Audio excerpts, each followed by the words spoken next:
turning here into power. Ask questions about change. Integrate energy saving with innovation. Navigate for the industry.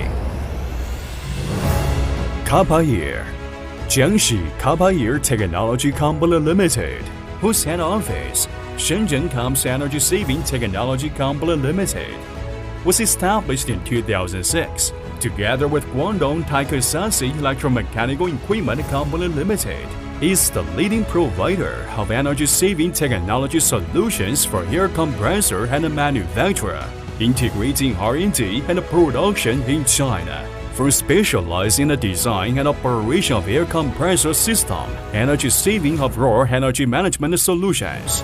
For benchmarking the world's first-class level